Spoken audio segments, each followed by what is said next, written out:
వీళ్ళు సాఫ్ట్వేర్కి లేకపోతే government job ఉండాలి, మిగతా అందరూ మనుషులు కదా, వాళ్ళ వెనకాల వాళ్ళ క్యాస్ట్ ఏంది, వాళ్ళ మతం ఏంది, ఇవన్నీ చూస్తుంటే మీకన్నా వేస్ట్గా.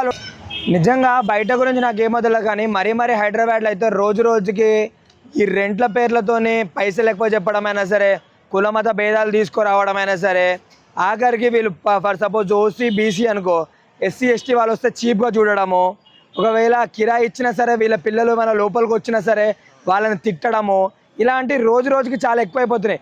నిజంగా మీకు ఈ కులమత పిచ్చులు ఉంటే, నిజంగా వేరే మతాల వాళ్ళకి ఎక్కువ పైసలు ఇవ్వాలనుకుంటే మీరు ఇల్లు కట్టుకొని మీరు మాత్రమే ఉండండి. నిజంగా అట్లా కించపరిచినట్టు మాట్లాడొద్దు ఎవరినైనా సరే. ఒకటే ఆలోచించండి, మీరు ఇల్లు కట్టినందుకు, మీరు ఇల్లు రెంట్ ఇచ్చినందుకు వాళ్ళు రెంట్ ఇస్తుర్రా లేదా అని చెప్పేసి ఆలోచించండి. అంతేగాని మీరు ఈ క్యాస్ట్ మీరు ఆ క్యాస్ట్ అంటే ఇంట్లో పెట్టుకున్నప్పుడు తెలియదా? ఫస్ట్ వచ్చినప్పుడే అడుగుతారు కదా, అది తెలియదా? మళ్ళీ ఒకవేళ వాళ్ళు ముస్లిమ్స్ అయితే ముస్లిమ్స్ మీరు ఏదేదో తెచ్చుకొని తింటారు, మీరు అసలు ఏంది, మీరు అసలు మీకు కథ ఏందని చెప్పేసి ఇట్లా మాట్లాడుతారు. అసలుకి మీరు ఒకసారి రెంట్కి ఇల్లు ఇచ్చిన తర్వాత వాడు మీకు నెల రెంట్ ఇస్తుండా లేకపోతే ఏమి ఇస్తున్నా అని చెప్పేసి అది మీకు తెలవాలి. అంతేగాని వాడు ఏం తెచ్చుకొని తింటుండో, వాళ్ళ ఇంట్లో ఎంతమంది వస్తుర్రు అడగండి, వేరే వాళ్ళు వస్తే అడగండి. అంతేగాని మీ కుల మత భేదాలతో మాత్రం వాళ్ళని చిత్ర హింసలు పెట్టకండి. నిజంగా రూల్స్ కూడా పెడుతున్నారు, రాత్రి 8-9 దాటంగానే గేట్ క్లోజ్ చేస్తాం, ఆ ఇంటికి ఏం తెచ్చుకోకూడదు, ఆ ఇంటికి ఫ్రెండ్స్ రాకూడదు, తర్వాత కరెంట్ బిల్ కరెక్ట్ టైంకి కట్టాలి, ఇల్లు ఎప్పుడు క్లీన్గా ఉండాలి, ఇట్లా అన్నీ ఏం చెప్తారు వాటికి? అంటే ఇల్లు క్లీన్గా ఉండాలి, అవి క్లీన్గా ఉండాలంటే కరెక్టే అన్న, దానికి ఏం ప్రాబ్లం లేదు. వాళ్ళ ఇల్లు కాబట్టి వాళ్ళు ఉంటున్నందుకు వాళ్ళు క్లీన్ ఉంటే వీళ్ళకి మంచిదే, వాళ్ళకి మంచిదే. కాకపోతే వెన్ ఇట్ కమ్స్ టు 10 గంటలకే నేను లాక్ చేస్తాను ఇట్లా అంటే 11 గంటలకు వచ్చేటోళ్ళు పండుగ పబ్బాలు కూడా ఉంటాయి, అప్పుడు కొంచెం లేట్ అవుతుంది. అప్పుడు మిమ్మల్ని పిలిచి మళ్ళీ తీసుకోవడం ఎందుకు తలకాయ నొప్పి? రెంట్ ఇస్తున్నారు కాబట్టి వాళ్ళు మిమ్మల్ని దేవుళ్ళ చూడకపోయినా సరే పర్లేదు, కనీసం మనుషుల్లాగా చూడండి. మనుషుల్లాగా చూసి వాళ్ళకంటూ ఒక రెస్పెక్ట్ ఇవ్వండి. అంతేగాని మీరు అట్లా వస్తుర్రు ఇట్లా వస్తుర్రు, వాళ్ళు ఇల్లు క్లీన్ పెట్టుకోలే అంటారు. సో ఏంటంటే మీకు నచ్చిన వాళ్ళని పెట్టుకున్న తర్వాత వాళ్ళు రెంట్ ఇస్తున్నా సరే వాళ్ళని తక్కువ జాతి వాళ్ళు అని చెప్పేసి కులాలు మతాలు ఇవన్నీ తీసుకొచ్చి హింసించకండి.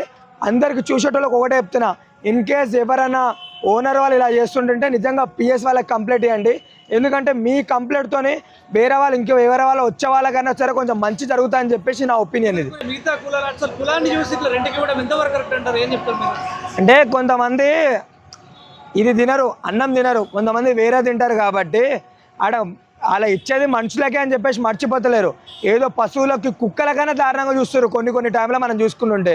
సో నేనేమంటున్నా, మీకు నిజంగా ఇల్లు కట్టుకొని కాబట్టి అక్కడ ఎంతో అంత రెంట్ వస్తుంది, అర్థమవుతుందా?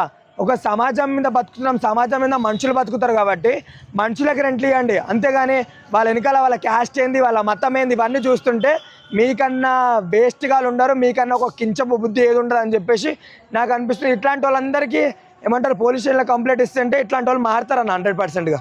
మరి ఎట్లా బ్రో, హైదరాబాద్లో రెంట్లు చూసుకుంటే సామాన్యుడు బతకలేని పరిస్థితి, 25,000 30,000 ఇటు హైటెక్ సిటీ సైడ్ వెళ్తే 50,000 కూడా దాటిపోతుంది. మరి ఇన్కమ్ మాత్రం పెరగట్లేదు, ఇది ఎట్లా కంట్రోల్ కావాలి? అంటే మన గవర్నమెంట్కి బుద్ధి ఉండాలి. ఏదైనా పని చేస్తున్నప్పుడైనా ఏదైనా సరే మనం ఒక 10 సంవత్సరాల నుంచి ఒక దాంట్లో చేస్తున్నామంటే ఆడ 20,000 వచ్చినంటే 20,000 శాలరీ. కానీ ఇంట్లోకి ఏమంటారు, బయట తిరిగే బస్సులకి ఇవన్నీకి రోజు అనేది ఏమంటారు ఎక్స్పెండిచర్ అనేది పెరుగుతుంది. ఎట్లా అంటే మన 10 రూపాయలు ఉన్నది ఈరోజు 20 రూపాయలు అవుతుంది, మన ఇంటి రెంట్ 4,000 ఉన్నది మేము నెక్స్ట్ నెల నుంచి 5,000 చేస్తున్నాం అంటారు. కానీ మన జీతాలు మార్చేటోళ్ళు ఎవరు లేరు. మన జీతాలు మారవు, మన జీవితాలు కూడా మారవు అని చెప్పేసి పర్సనల్ నా ఒపీనియన్. సో ప్రతి ఒక్కరు కొంచెము బుద్ధి పెట్టుకొని రెంట్ పెంచేటప్పుడైనా సరే, లేకపోతే ఏదన్నా ఏమంటారు బయటికి వెళ్ళేటప్పుడైనా సరే కొంచెం జీతాలు పెంచమని చెప్పేసి గవర్నమెంట్కి అయితే మరీ విజ్ఞప్తి చేస్తున్నా.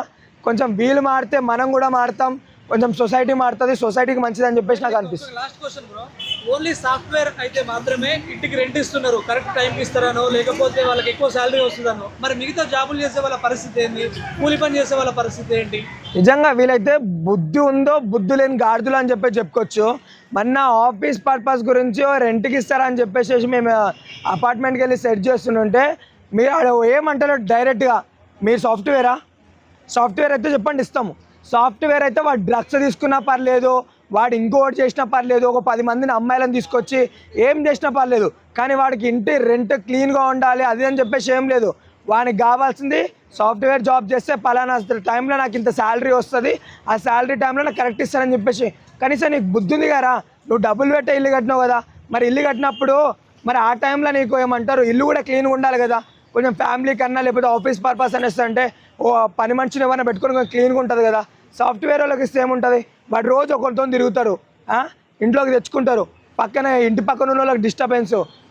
నిజంగా ఎట్లా అంటున్నా కొడుకులు అసలుకి నిజంగా మా భూమి మీద అసలు నూకలు లేకుండా సావాలన్నా ఇట్లా వేస్ట్ నా కొడుకులాగా తయారైపోతారు వీళ్ళు. సాఫ్ట్వేర్కి లేకపోతే గవర్నమెంట్ జాబ్ ఉండాలి, మిగతా అందరు మనుషులు కదా, మిగతా అందరు ఇచ్చే ఏమంటారు డబ్బులు కదా రాలే మన ఇచ్చేది.